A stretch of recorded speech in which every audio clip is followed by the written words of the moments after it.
अजित पवार सुनेत्रा पवारांना या घोटाळा प्रकरणी क्लीन चिट मिळाली आहे, कारण क्लोजर रिपोर्ट विरोधातील याचिका फेटाळण्यात आलेली आहे। उपमुख्यमंत्री सुनेत्रा पवार यांना मोठा दिलासा मिळालेला आहे।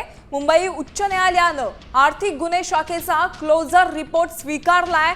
सामाजिक कार्यकर्ते अण्णा हजारे यांचा आक्षेप अर्ज आणि अंमलबजावणी संचालनालयाचा हस्तक्षेप अर्ज फेटाळून लावलेला आहे। त्यामुळे अजित पवार यांच्यासह उपमुख्यमंत्री सुनेत्रा पवार, रोहित पवार यांच्यासह 70 जणांना मिळालेल्या क्लीन चिटवर आज पुन्हा एकदा शिक्कामोर्तब झाले। याच महत्त्वाच्या बातमी संदर्भात आपण अधिक माहिती घेऊया आमच्या प्रतिनिधी वैदेही काणेकर यांच्याकडून।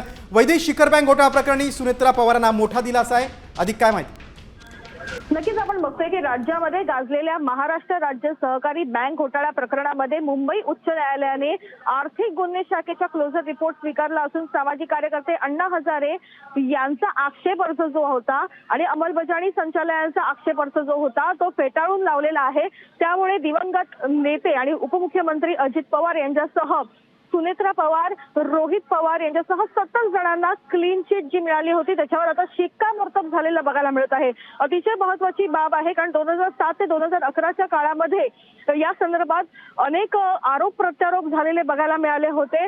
अनेक तत्कालीन संचालक जे होते त्यांनी निकष बाजूला ठेवून साखर कारखान्यांची सूतगिरण्यांना कर्ज वाटप निश्चितच वैदेही, सुनेत्रा पवारांना हा मोठा दिलासा आहे। तुम्ही सविस्तर माहिती दिली त्याबद्दल धन्यवाद।